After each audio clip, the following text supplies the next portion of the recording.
We're going to look at writing skills. So this was part of the courses that I delivered for CILT, and we looked at both the writing parts of the Higher German. So the aims of today's lesson really to understand how Higher German writing is different, to discuss the importance of accuracy and how your grammar can help you with this. We're also going to look at the discursive part of the assignment and look at some sentence building techniques to get that idea of building things up and making more complex sentences. So the writing is assessed in two different parts. It's worth 25% of the total mark, so every element of your course is worth 25%, and it's made up of both the directed writing, which is the exam writing, and the assignment, which is done in school under exam conditions. We want to look at developing writing skills though, and not just be able to write enough to pass the exam. So what's the difference about higher writing? Well, obviously you're going to have to write more. The things that you do write are longer. You have to show that you can use different tenses, and you have to think more about what you're writing. The content has to be well thought out and planned. You have to show that you can write in a more discursive style, and this forms part of the assignment of the writing. So we'll talk about that later in terms of what that involves. And you have to try and show some flair, and again later on we'll discuss what we actually mean by flair. So here's some examples of what you would find in a directed writing in the exam. So this is your exam writing or directed writing, whatever you feel more comfortable calling. I will usually call it directed writing, but you need to know that that's the one you would do in the external exam. So you would find a scenario similar to this. It can be from any of the four contexts. This one happens to be from employability. It tells that you've been working in a cafe in Germany to develop your language skills and gain work experience. And you write a short article in German about your experiences there for your school or college website. You have to include the following information, and you should try to add other relevant details. So it tells you what you've got to write, and there are 6 bullet points there. So you've got to write where you found the job advert and how you applied for the job, what you had to do in your job, what you thought of the people you worked with, what you did in your free time, what you did with the money you earned, and if you would recommend working abroad. And this essay, this exam, has to be 150 to 180 words. So what you've got to look at is how you add detail to those bullet points. You can't just write a sentence for each bullet point and obviously that's your writing done. You need to think, how do I add detail to this? And again, we'll look at that in some detail. It is very advisable to have a good introduction and a good conclusion.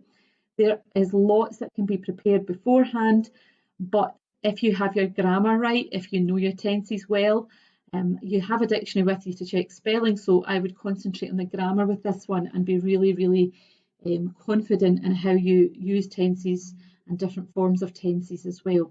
You'll notice most of it you're writing in the past tense, where you found the job advert, what you had to do in your job. And again, we'll spend a long time in our grammar lessons looking at how to form both the simple past tense or the imperfect and the perfect tense.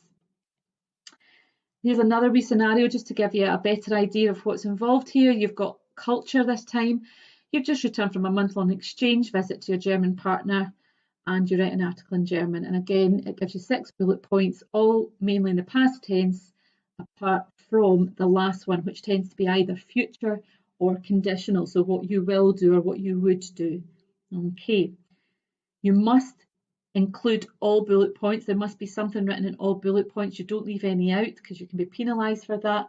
And also try to include all bullet points in a balanced fashion.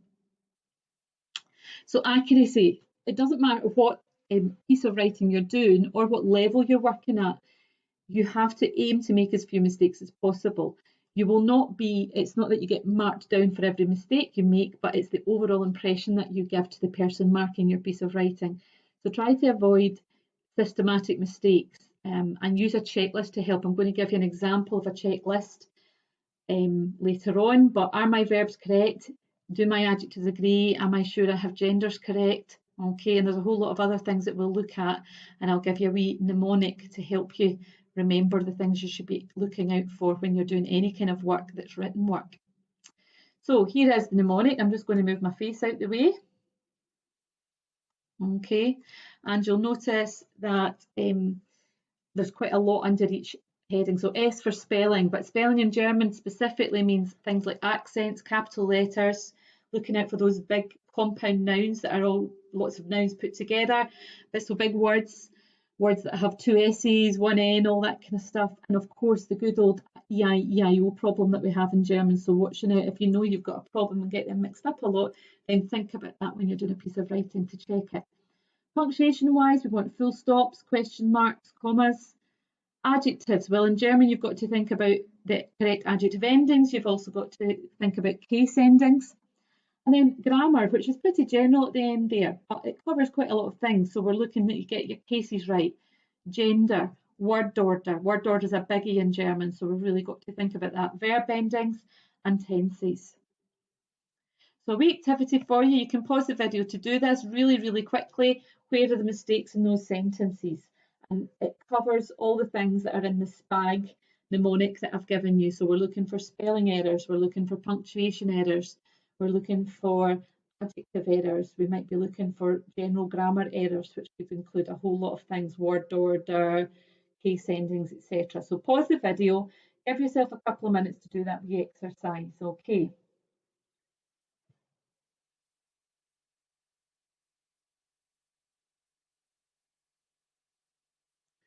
Okay, so if you've paused the video and done that wee activity, we'll just go over the corrections there. So the first one, there were capital letters, which is a common German mistake to make, to miss them out. All nouns in German have capital letters. I picked really simple sentences here as well, just to make sure that you get it right. Ich spiele gern Fußball, EI-EIO problem.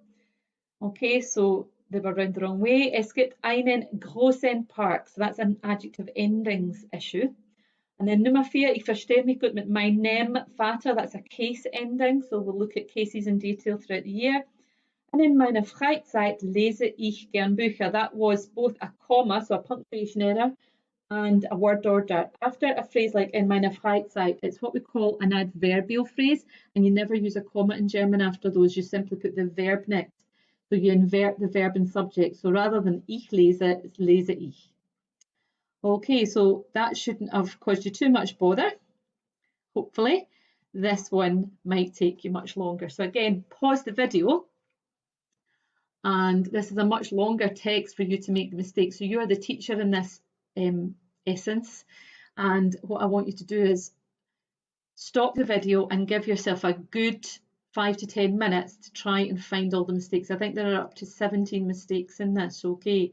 So I'll give you a wee minute to pause the video.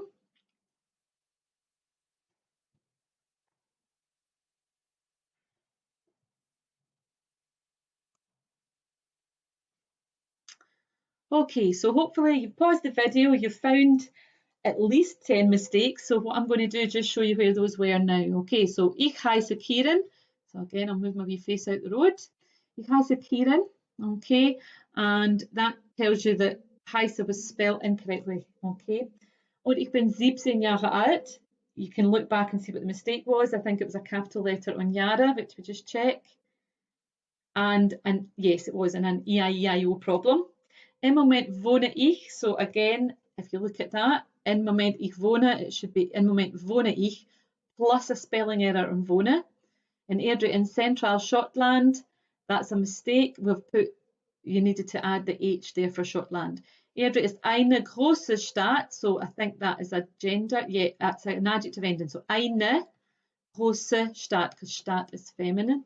Die in der Nähe von Glasgow liegt. Okay, so that's a word order. The word die, which means whipped in this case, puts the verb to the end. Ich besuche eine ziemlich große Gesamtschule, die Deutsch ist gut. High school heißt, dieses Jahr lerne ich 7 Fächer, and then you've got the capital letters on nouns there, you've got the umlaut missing on Fächer, so you need to put that in.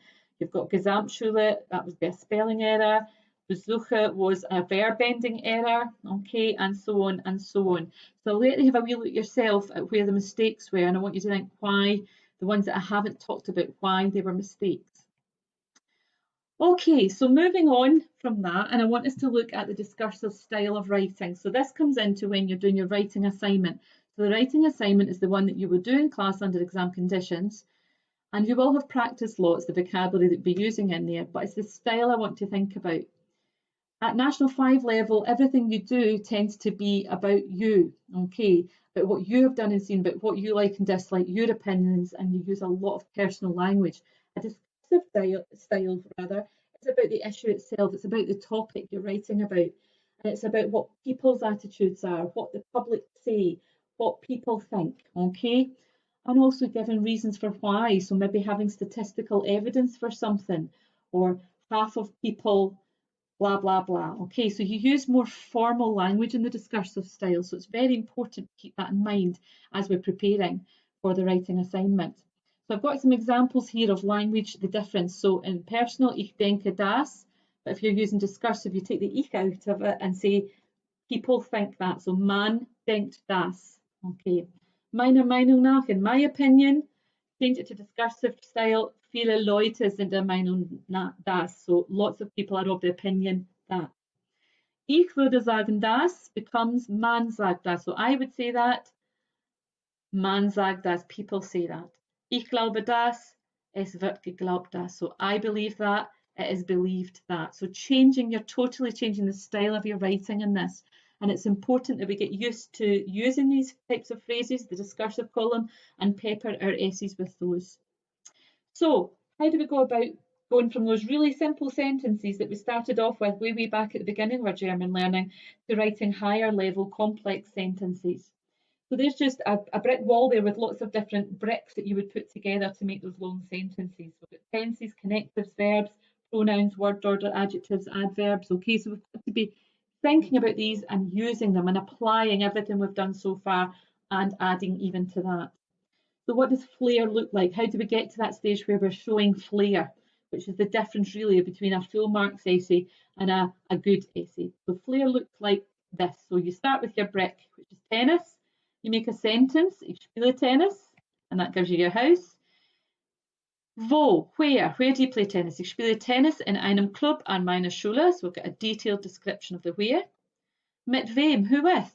Ich spiele Tennis mit meinen Freunden in einem Club an meiner Schule. So we're added even more detail. Wann, wie oft? When, how often? So jeden Freitag nach der Schule spiele ich Tennis mit meinen Freunden in einem Club an meiner Schule. Why?